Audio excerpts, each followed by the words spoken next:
رب اشرح لي صدري ويسر لي أمري واحلل عقدة من لساني يفقه قولي رب زدني علما اللهم فقهنا في الدين اللهم بارك لنا في أوقاتنا اللهم أخلصنا لوجهك الكريم یا رب لك الحمد كما ينبغي لجلال وجهك ولعظيم سلطانك اللهم صل على محمد صلى الله عليه وسلم وعلى آل محمد صلى الله عليه وسلم الحمد لله رب العالمين وبه نستعین۔ تمام قسم کی تعریفات اللہ سبحانہ و تعالی کی ذات کے لیے ہیں جو تمام جہانوں کا خالق اور مالک ہے، جس نے ہر چیز کو اپنی حکمت کے ساتھ اور ایک مقصد کے تحت پیدا کیا۔ وہ ذات جس نے کسی بھی چیز کو بیکار نہیں بنایا اور کسی کے اندر بھی ایسی کوئی خامی نہیں رکھ دی کہ جس کی وجہ سے اس کا کوئی مقام نہ رہے۔ اللہ تعالیٰ پاک ہے جس نے سب میں کوئی نہ کوئی ایسی خوبی رکھ دی جو اسے دوسروں سے ممتاز کرتی ہے، دوسروں سے بہتر بناتی ہے۔ اللہ ہی کے لیے تعریف ہے جس کے ذکر سے دل کو ایک سمت مل جاتی ہے، جس کے فیصلوں میں حکمت ہے اور جس کی عطاؤں کو انسان کبھی بھی شمار نہیں کر سکتا۔ وہ رب جو ظاہر اور باطن میں سب چیزوں کو جانتا ہے، جو عطا کرتا ہے اس سے بھی پہلے کہ اس سے مانگا جائے، جو رستہ دکھاتا ہے اس سے پہلے کہ ہم سمجھ سکیں، اور اگر ہم کبھی گر جائیں تو وہ ہمیں سنبھال لیتا ہے۔ الحمدللہ رب العالمین۔ اللہ ہی کے لیے تعریف ہے جس کو جہاں ہونا چاہیے تھا اس نے سب کو وہاں پر جگہ دی، جس کو جہاں پر رکھنا چاہیے تھا اس نے اسے وہاں پر رکھا۔ ہمارا اس کے فیصلوں سے اختلاف کرنا اس بات کو مٹا نہیں سکتا کہ وہ جو بھی کرتا ہے وہ بہتر کرتا ہے۔ الحمدللہ رب العالمین۔ اللہ ہی کے لیے تعریف ہے کہ جس نے ہمیں وہ کام دیا جسے بعض لوگ معمولی سمجھ کر چھوڑ دیتے ہیں۔ اللہ کا شکر ہے جس نے ہمیں وہ طاقت دی کہ ہم اس کے لیے کام کر سکتے ہیں۔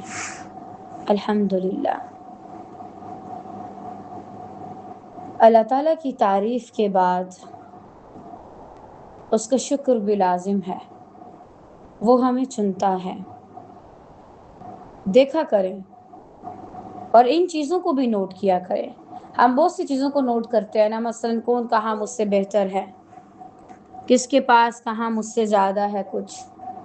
آپ یہ کیوں نہیں دیکھتے کہ اللہ تعالیٰ نے کہاں پر آپ کو باقیوں سے زیادہ دیا ہوا ہے، آپ کو زیادہ نوازا ہوا ہے۔ ان چیزوں کو بھی دیکھا کریں۔ جو نعمتیں ہیں ان کو بھول جاتے ہیں، جو محرومیاں ہیں اسی کا ڈنڈورا پیٹتے رہتے ہیں، تو سکون کیسے پائیں گے اور خوشی کیسے حاصل ہوگی؟ تو صرف یہ نہ دیکھا کریں کون مجھ سے بہتر ہے، یہ بھی دیکھا کریں کہ میں کن سے بہتر ہوں، چاہے میں تھوڑا کر رہی ہوں چاہے میں زیادہ کر رہی ہوں۔ کیونکہ وہ نبی صلی اللہ علیہ وسلم کی حدیث بھی ہے نا کہ ایمان والوں کا درجہ ایک جیسا نہیں رہتا. کبھی کبھار آپ نے نوٹ کیا ہوگا آپ کو لگتا ہے کہ آپ سے بہتر کوئی بھی نہیں. کبھی کبھار آپ کو لگتا ہے آپ بہت کچھ کر سکتے ہیں.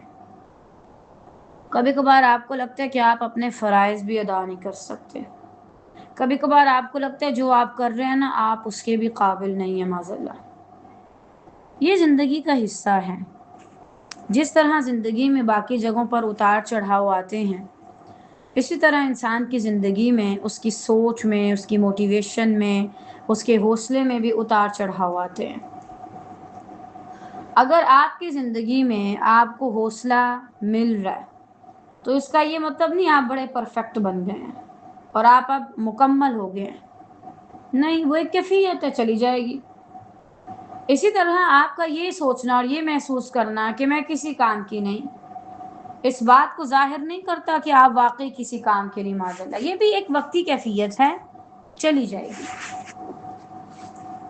تو ایسی چیزوں کو سوچ سوچ کر اپنے آپ کو ڈی موٹیویٹ کرنا چھوڑ دیں، ڈی گریڈ کرنا چھوڑ دیں. اپنے آپ کو یہ کہنا چھوڑ دیں کہ تم بیکار ہو. آپ کو سچ میں لگتا ہے آپ اپنے گھر میں نوکرانی کے طور پہ بھی اس شخص کو نہیں رکھیں گے جو آپ کے گھر کی اچھے سے صفائی اور خیال نہیں رکھ سکتا. آپ نے کیسے سوچ لیا کہ رب العالمین اپنا کلام پڑھنے کے لیے ایویں میں کسی کو چن لے گا معاذ اللہ، ایویں میں کسی کو وہ سامنے لے آئے گا. اللہ تعالیٰ ایسے کسی کو اتنا بڑا موقع نہیں دے سکتا. فضول کی سوچوں اور اس طرح کی باتوں کی وجہ سے ان صلاحیتوں کو نکارا مت بنائیں جو اللہ نے آپ کو دی ہیں. ناشکرے مت بنیں کہ ہائے مجھے کچھ بھی نہیں ملا. روتے مت رہیں ہمیشہ، اللہ کا شکر ادا کریں. الحمدللہ آپ بہت سو سے بہتر ہیں، آپ کی زندگی بہت بہتر ہے. اور میرے لیے تو یہی سب سے بڑی بات ہے کہ الحمدللہ اللہ تعالیٰ کی ذات چن رہی ہے ہمیں. الحمدللہ. سوچئے گا کہ آپ تو ایسے نہیں ہیں کہ جو ناشکری کرتے ہیں. کیا آپ تو ایسے نہیں ہیں کہ بس ہر وقت یہ سوچتے ہیں میں کچھ نہیں کر سکتی.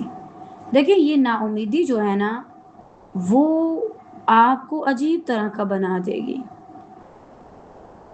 مثلا آپ کلاس میں آئیں گے کچھ نہیں سوچیں گے سمجھیں گے سنیں گے، ہر نیگیٹو جملے میں آپ خود کو ڈھونڈیں گے اور پازیٹیو جملوں میں اوروں کو ڈھونڈتے رہیں گے. یہ رویہ بھی مناسب نہیں ہے.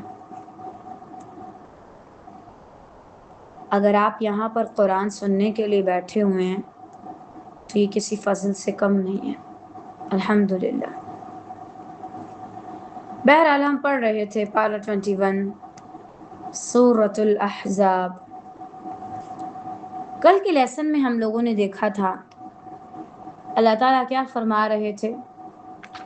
ایمان والوں کی وعدہ کرنے کے لحاظ سے اور وعدے کو پورا کرنے کے لحاظ سے کتنی قسمیں ہیں. اور مجھے امید ہے طالبات آپ سب نے سوچا ہوگا، کچھ نے ماشاءاللہ لکھ کے بھی شیئر کیا. اللہ تعالیٰ ان کے درجات کو بلند کرے خیر سے. لیکن دیکھ لیجئے گا آپ کس میں آتے ہیں. کیا سوچتے ہوئے دل کو کچھ ہو رہا تھا کہ اللہ کے لیے جان دے دیں؟ تو اگر اس کا جواب نہ میں ہے یا سوچتے ہوئے ڈر لگ رہا ہے کہ جان نکل ہی نہ جائے معاذ اللہ، تو اپنے ایمان پہ کام کیجئے. یقیناً آپ کا ایمان کمزور ہے اور اس کو بڑھانے کی ضرورت ہے. آج انشاءاللہ ہم دیکھیں گے آیت 24 سے. بسم اللہ الرحمن الرحیم. لیجزی اللہ الصادقین بصدقہم ویعذب المنافقین ان شاء او یتوب علیہم ان اللہ